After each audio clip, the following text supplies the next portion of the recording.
especially things that get scratched.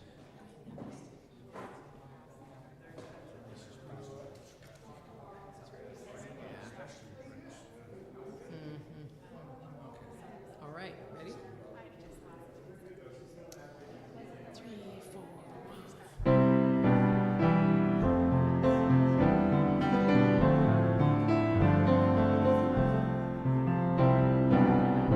I am a radiant light of God. I shine the light of love. I am a radiant light of God. I shine the light of love. When I stumble, I live by the light of my faith, shining both night and day, shining both night and day. I am a radiant light of God. I shine the light of peace. I am a radiant light of God. I shine the light of peace. When I see your face, I see God's light guiding you on your way, guiding you on your way.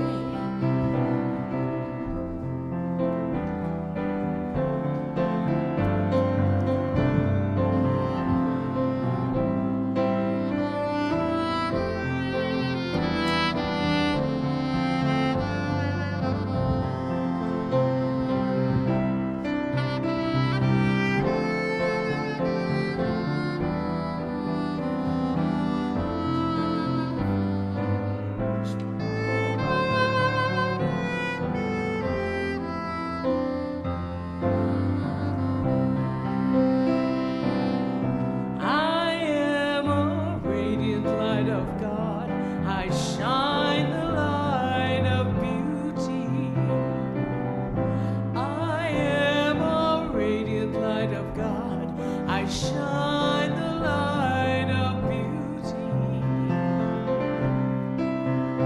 With conviction so sound, I know that now is the time to pray. Now is the time to pray. I am a radiant light of God. I shine the light of love. I am a radiant light of God. I shine the light of love.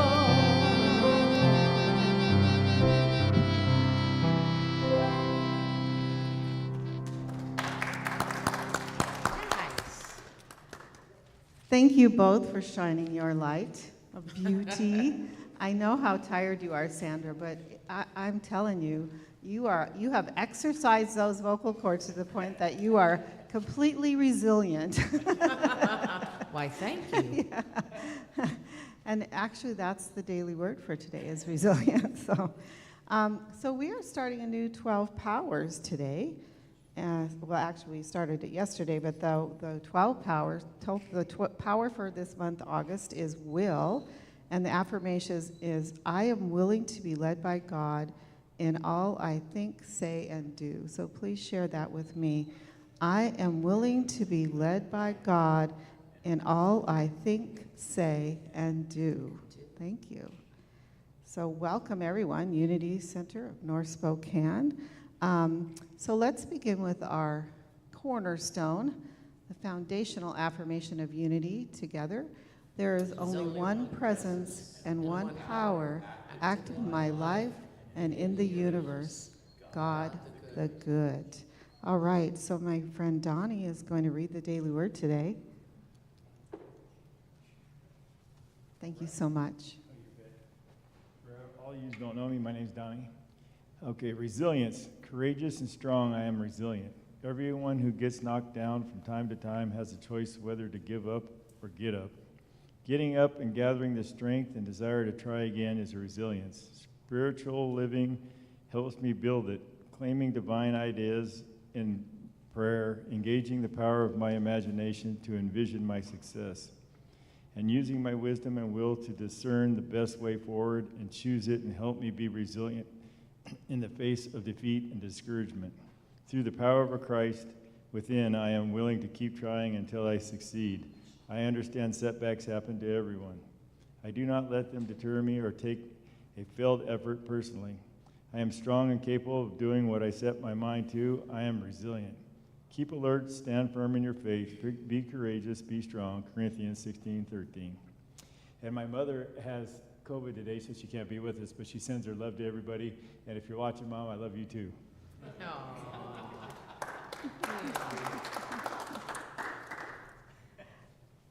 I don't know that that could have landed more in the center of my heart from anyone but you, that message. That strength, that capability, we see that in you. I'm so honored to have you read that to us. Thank you. All right. So we are going to take a moment to greet your neighbor. Go ahead and circle around, and a handshake, a hug, a fist bump, a high five, a Spock sign. Yeah, they're right. That's my greeting.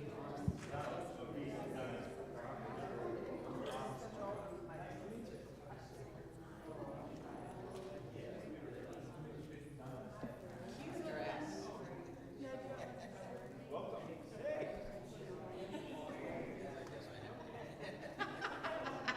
Hey, he didn't have to struggle with it. Some people are like, Oh, you're a hugger. I love that. they can't.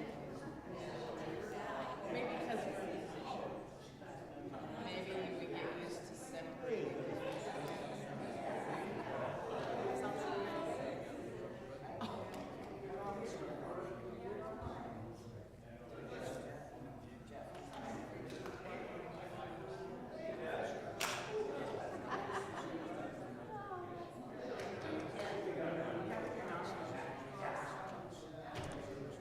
So as we return to our seats, please remain standing. We're going to sing.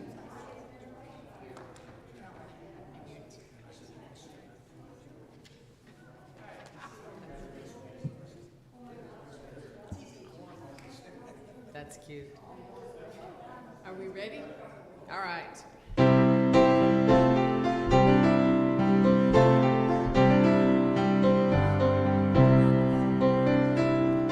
You are sacred love is all that you are. You are sacred love, God, sacred love is all that you are. You are sacred love, sacred love is all that you are. You are sacred love, sacred love is all that you are. Show the way, God, show the way. I want to live in such a state of grace. Lead the way, God, lead the way. I want to live in such a holy place. Such a holy place. You are blessed peace is all that you are. You are blessed peace is all that you are. You are deepest joy is all that you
so much.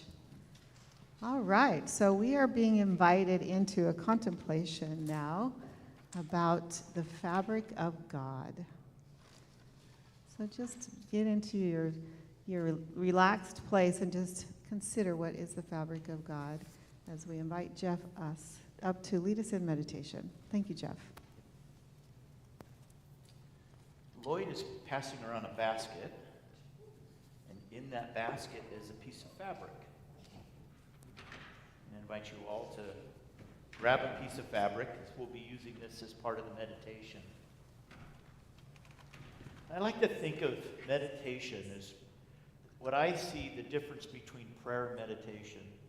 Prayer is usually involves us speaking to God, asking God, contemplating. Where I see meditation is where God is really speaking to us. It's a time when we quiet ourselves and we just listen. And some of the connection that we have with God is imagery. For me, it's a big part of what my practice is, an imagery of what God is revealing to me.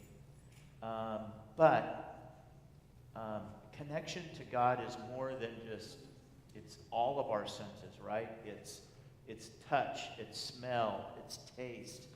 And so what I thought we would do, since we're talking about, my talk is on the fabric of God, we're going to do a meditation that's going to involve some fabric. And be honest, I chose this particular piece of fabric because of the color. I love this pattern. So don't be surprised if you see a bulletin board out there covered with this pattern at some point, because it had some extra fabric. But as we settle into our meditation time, and this is a meditation you can do with your eyes open, because we're going to focus on this fabric. So if you will all just take your position in your chair, feel the seat supporting your back, your feet on the ground, feeling yourself fully supported in this space. And let's take 2 deep breaths together. And release. And another breath. And release.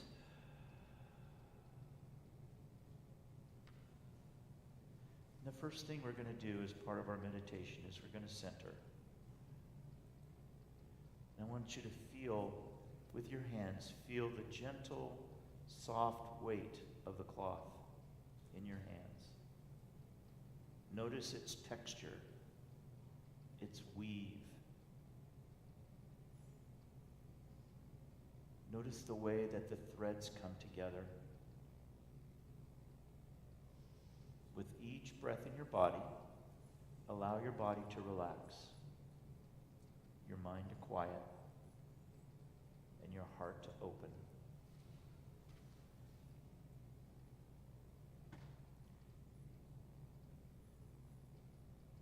Imagine now that you are a single thread in this piece of cloth, unique in color,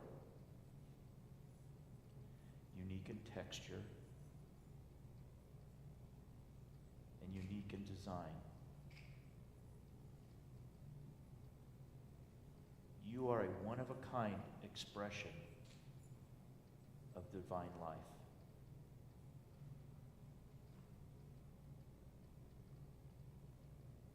And maybe as you see that there's a loose thread there, just pull that thread out and look at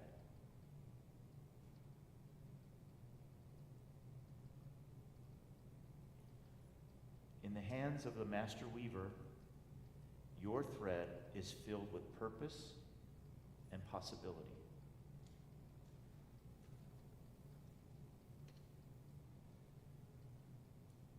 Now, as you hold this cloth, feel how each thread touches and supports the others. No single thread can stand alone. Each is strengthened by its connection to the whole.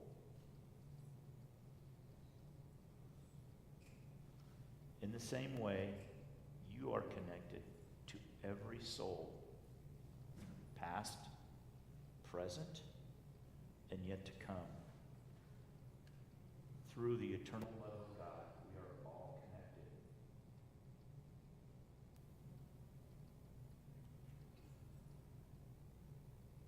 Now notice the divine pattern. The master weaver knows the pattern even when you cannot see it.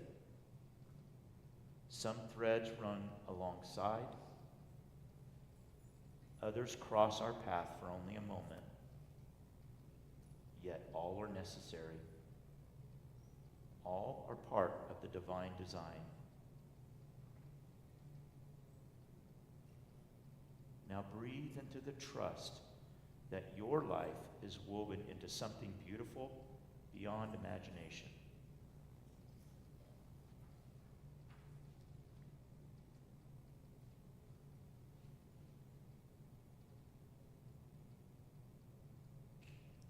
As you hold the cloth, bless the threads you can see and the ones that are hidden from view. Bless your own life. Bless your neighbor's life, and even those whose presence feels like a knot in the weave. All are held together in this sacred fabric, woven of divine substance, sustained by eternal love.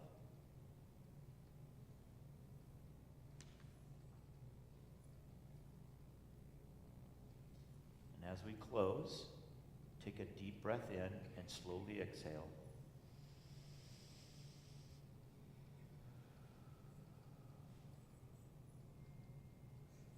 Look at the cloth in your hands as a reminder that you are part of the fabric of God, unique, essential, and forever connected.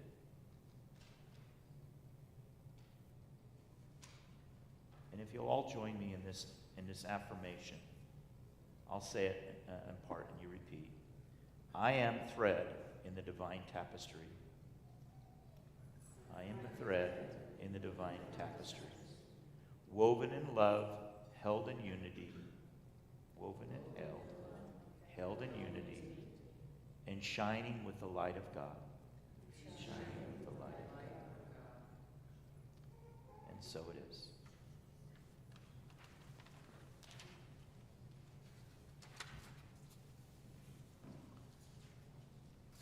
Well, first of all, Tawney,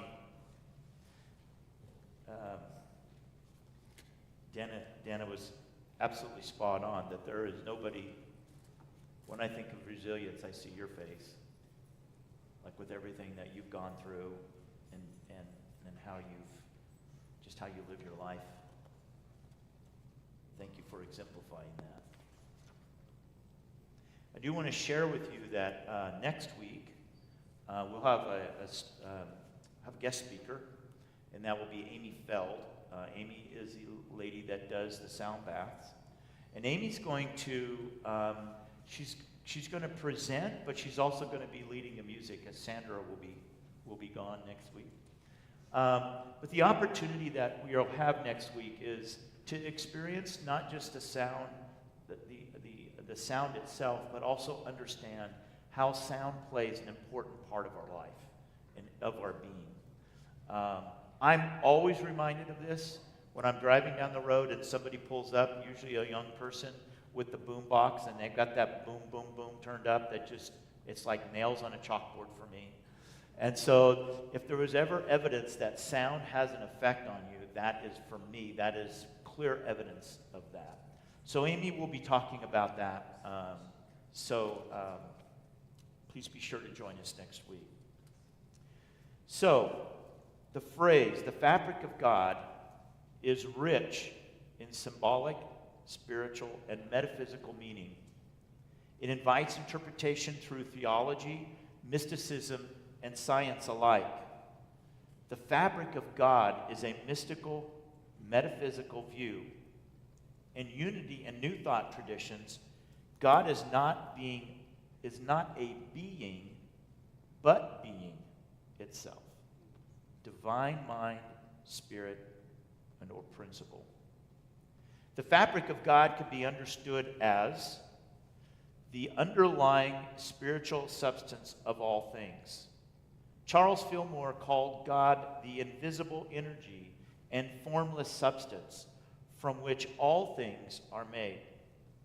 The fabric, then, is divine substance, the invisible essence that gives rise to visible form.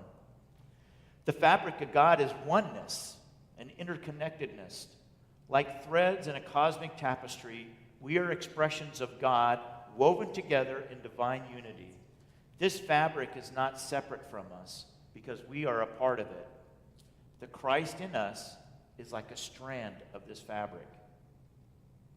The fabric of God is biblical and poetic in imagery. Throughout Scripture, God is portrayed as weaving, covering, and knitting. In Psalms, it is written, "You knit me together in my mother's womb." It is also written, "He covers me with light as with a garment."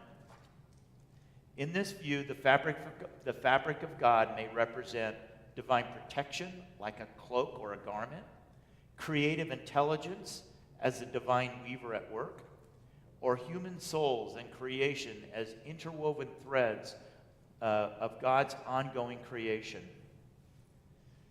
And then in scientific and quantum interpretation of the fabric of God, for a modern mystical scientific lens, the fabric of God could point to the energy field from which all particles emerge. It behaves in ways that defy classical logic, just as spirit transcends form. In space itself, it's sometimes called the fabric of the universe, bent by mass and gravity.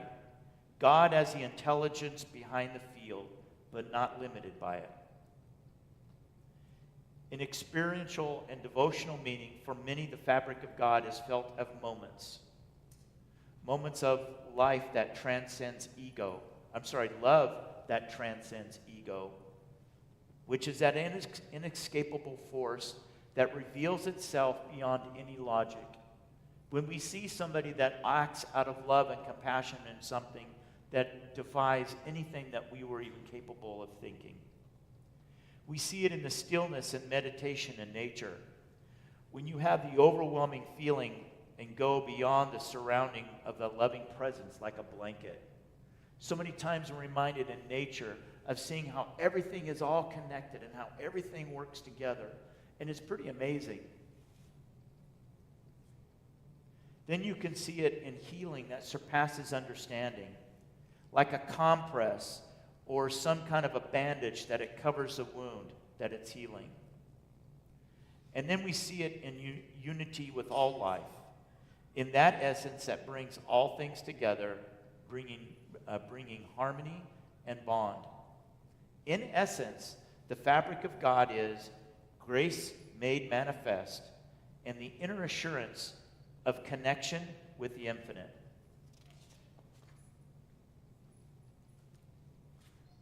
So if you take a look at the fabric, if you take a look at fabric under a microscope and have it magnified, we can see there's little fibers that make up the strand. So what we see when we pull one strand out of this, just as if this represents you, you're not just made of one thing. You're made of a composite of many other things. And those many other things are like in other pieces as well. The spiritual fabric of life makes up a piece of fiber. In a metaphysical reflection, every fiber is a small and seemingly ordinary,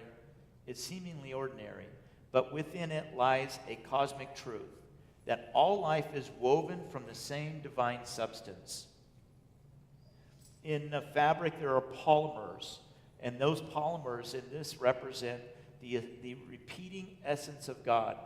Just as fibers are made of polymers, repeating chains of tiny units, our lives are composed of spiritual patterns, repeating thoughts becoming beliefs, repeating acts that become our character, and repeating love that becomes our consciousness.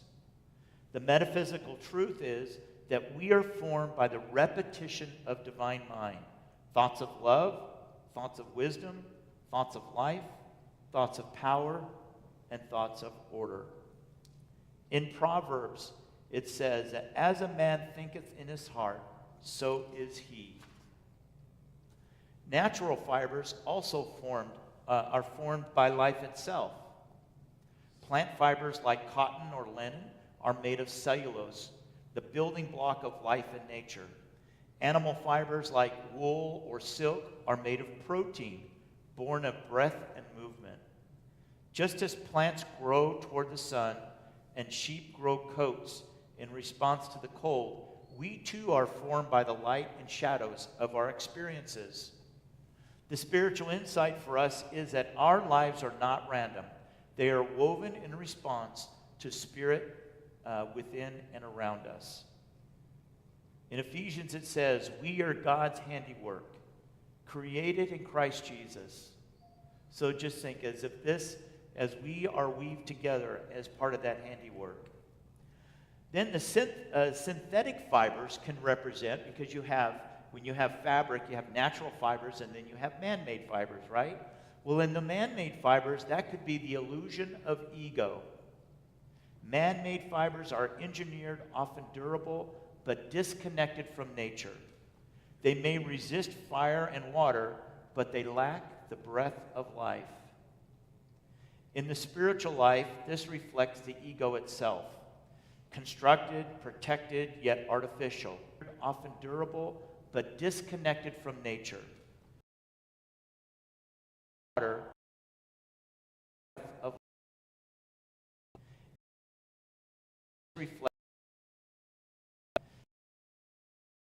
yet we live from spirit. And the metaphysical meaning for us is that our false self may be efficient, but only our true self carries a radiance of divine design.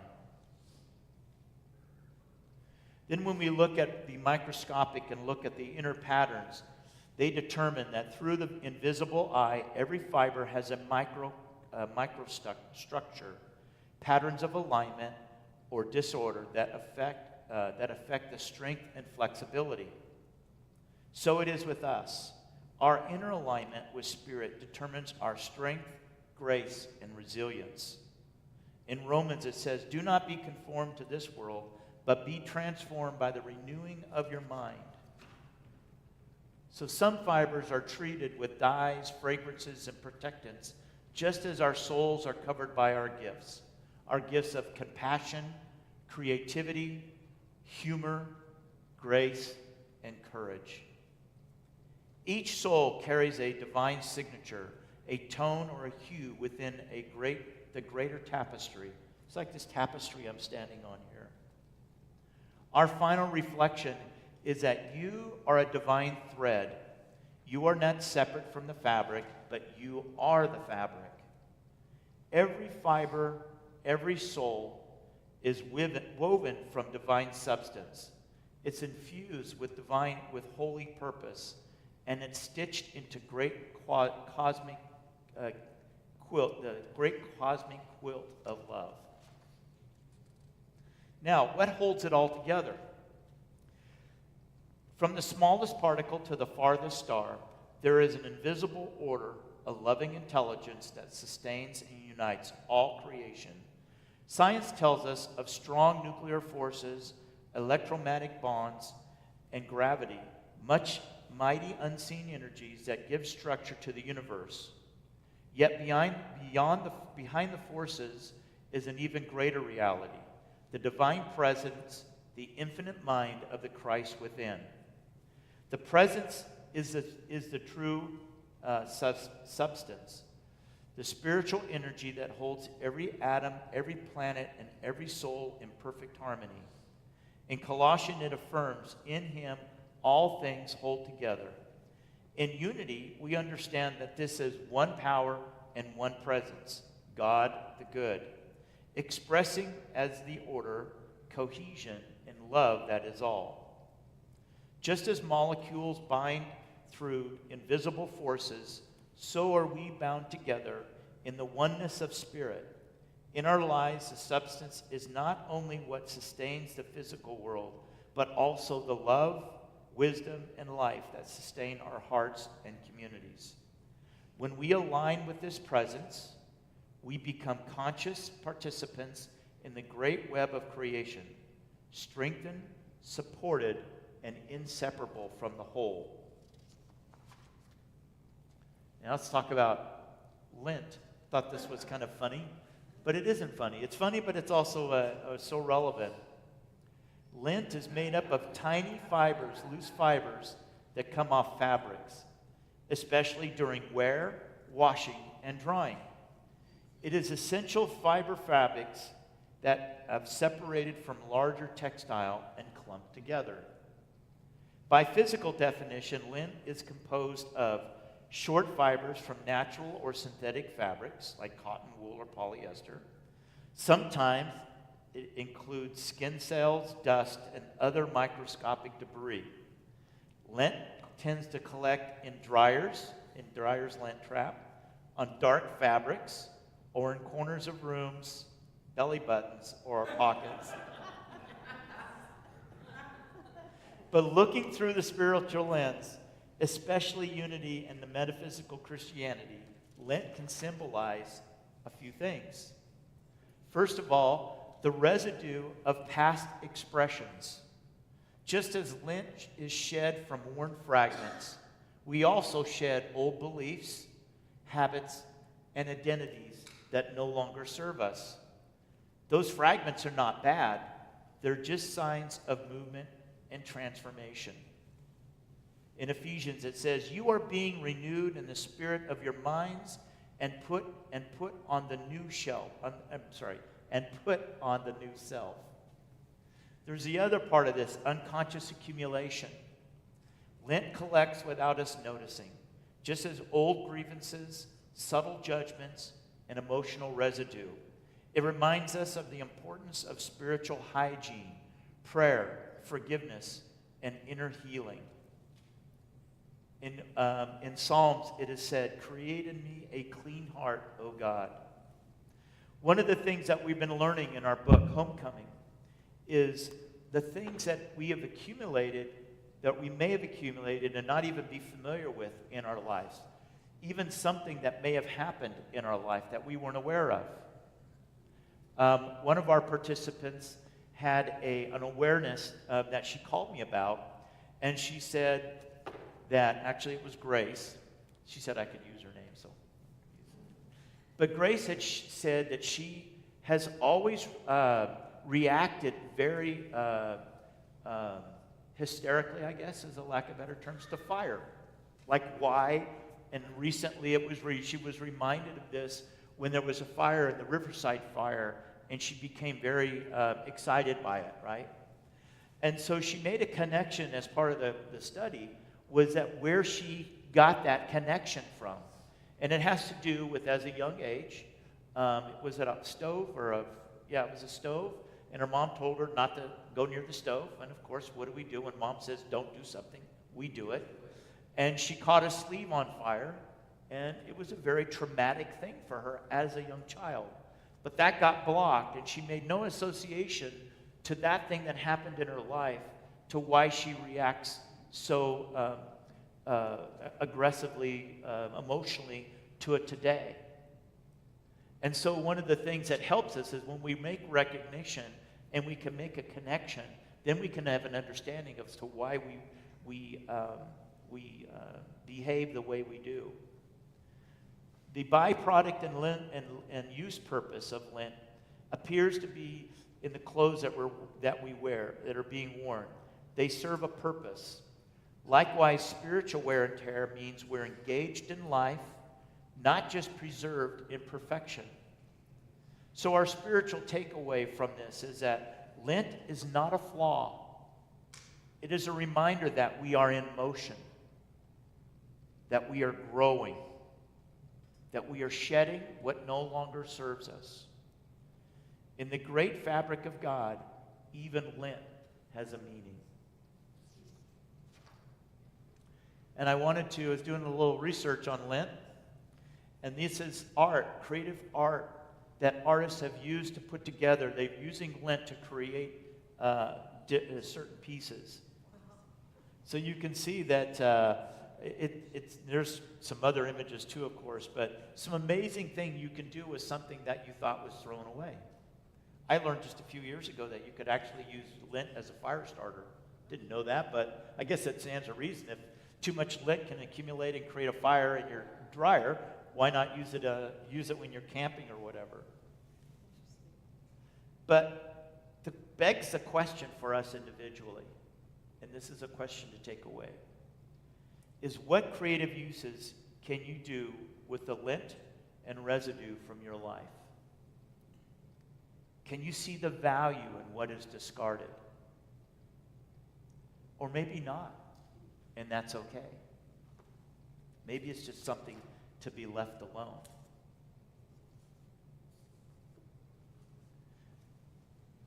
I love spiritual lessons that have a visual imagery to it. And most of my great lessons for me have come in some experience or some image that is still there.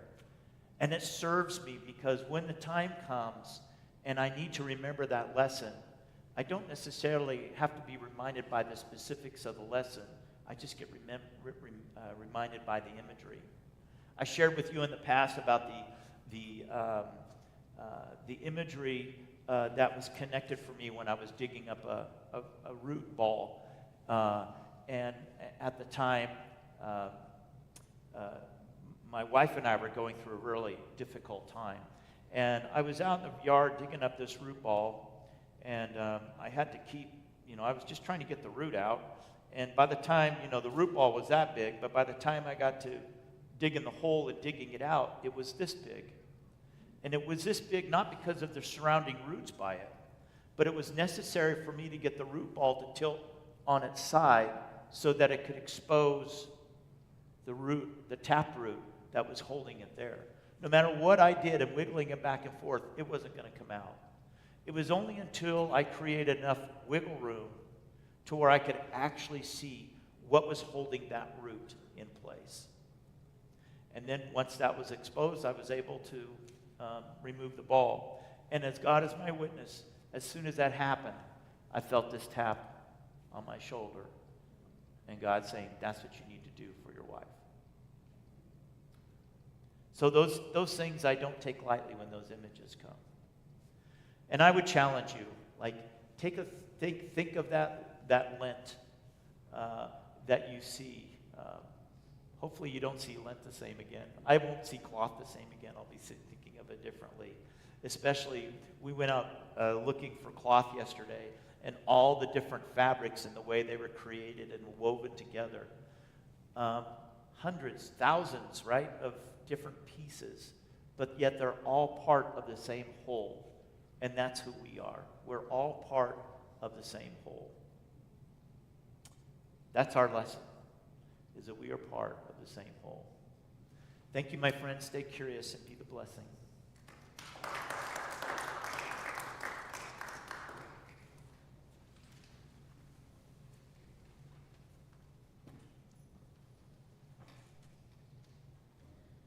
Well, in keeping with the theme, I'm going to ask you to sing along on this song if you know it.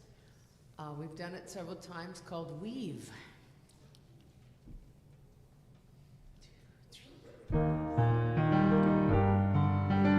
Oops, wrong key.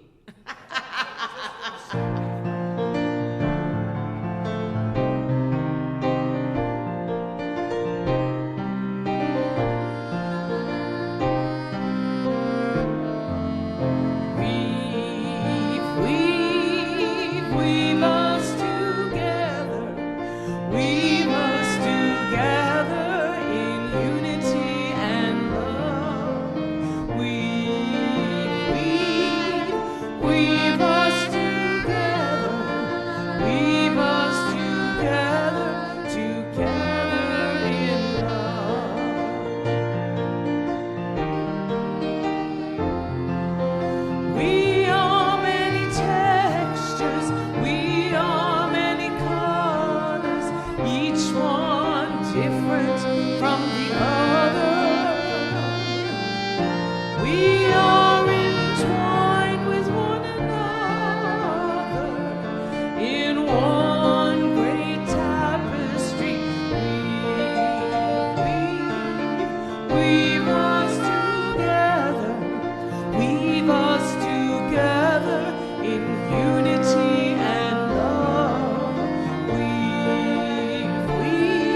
I have to say that when I came today, I realized we didn't have any other singers with you today, but that harmony that you played, Robert, was so lovely. I just appreciate it completely. Just beautiful. Thank you so much. Thank you both. You know, that's one of those songs from the old songbook that we still remember. And just really, it's good to be reconnected with that. And you know, every time I take lint out of my belly button, I'm going to be thinking about you, Jeff. I always wonder where it's from, so now I know it's just casting off.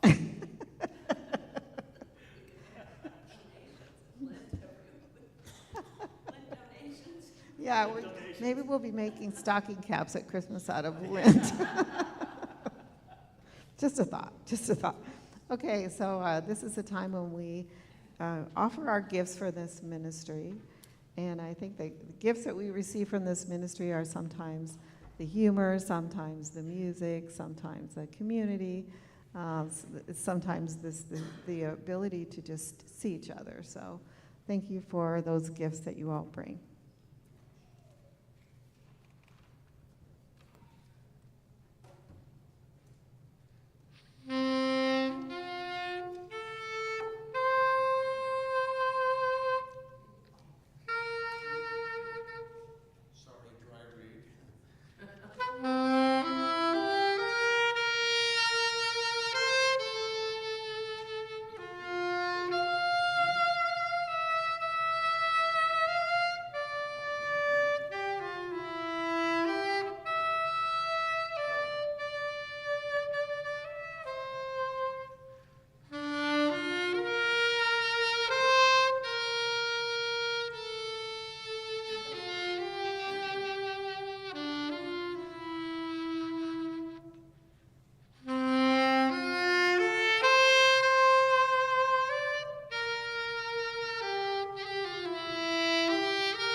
Thank you, Doug. So I invite you to share with me our love offering blessing together. Divine love in, through, and as me blesses and multiplies all that I am, all that I have, all that I give, and all that I receive. Amen. All right, our unity peace statement together. Unity stands for peace in the presence of conflict, for love in the presence of hatred, for forgiveness in the presence of injury.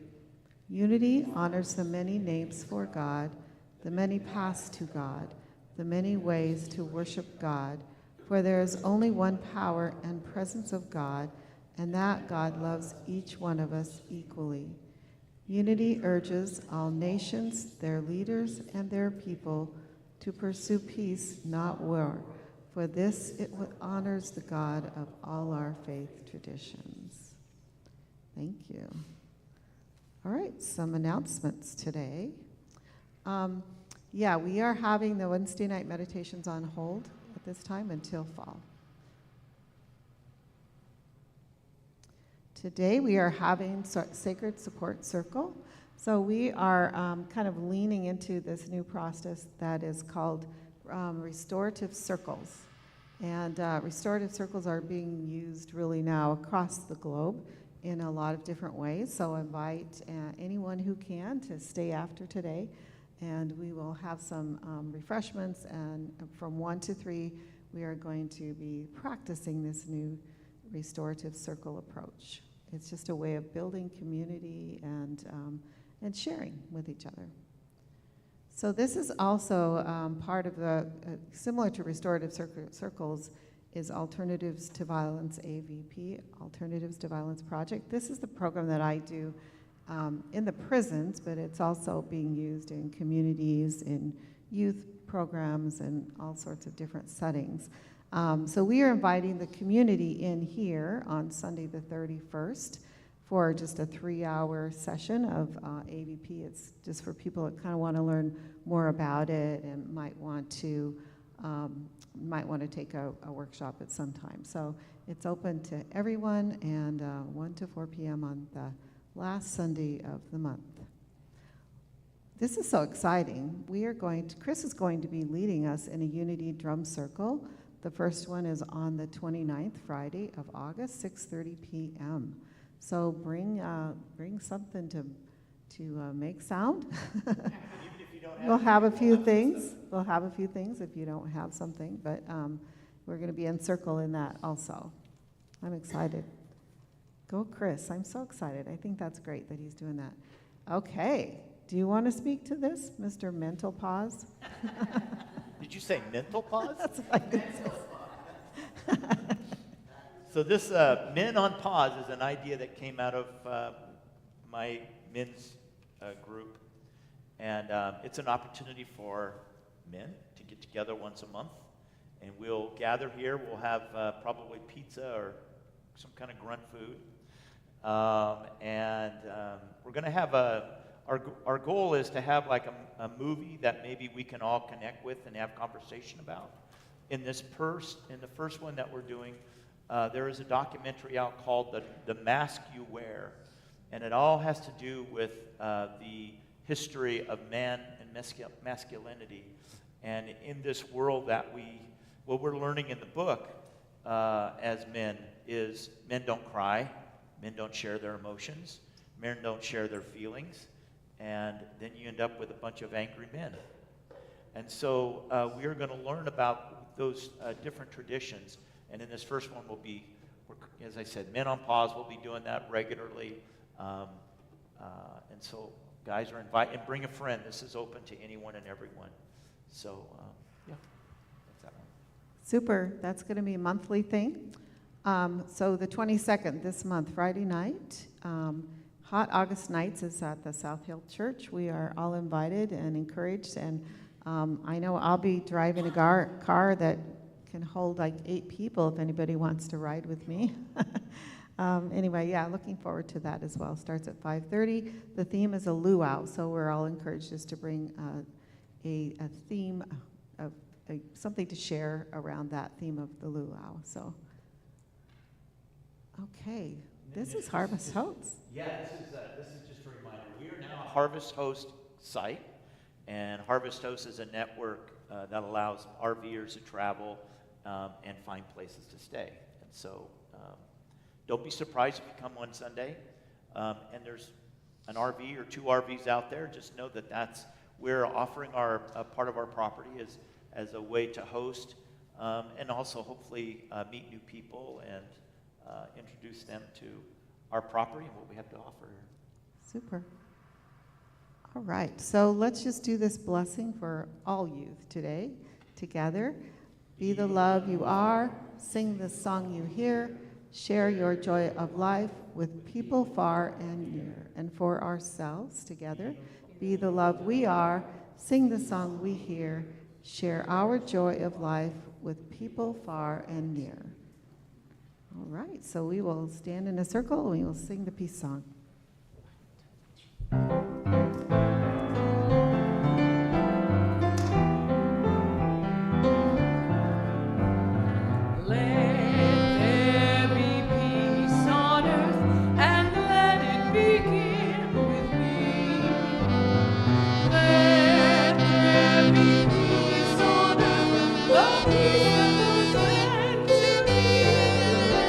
With God as creator,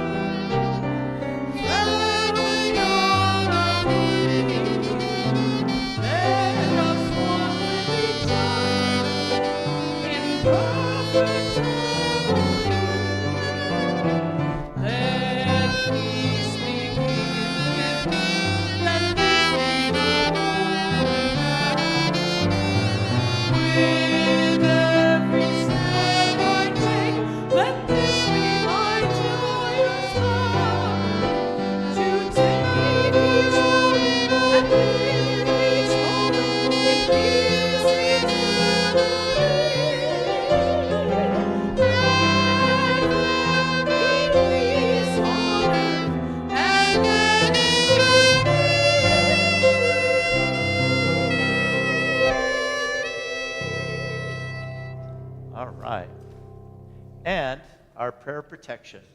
The light of God surrounds us. I am the light of God.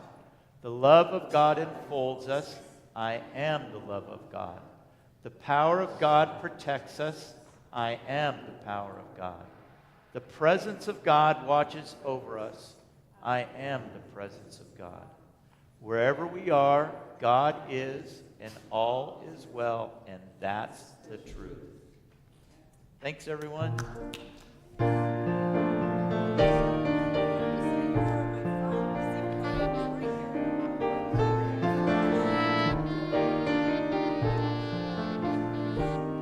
I see trees of green, red roses too. I see them bloom for me and you. And I think to myself, what a wonderful world. I see skies of blue and clouds of white, the bright blessed day, the dark sacred night, and I think to myself, what a wonderful world.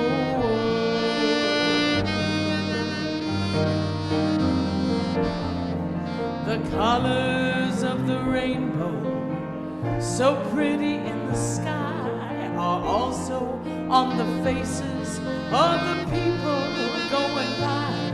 I see friends shaking hands, saying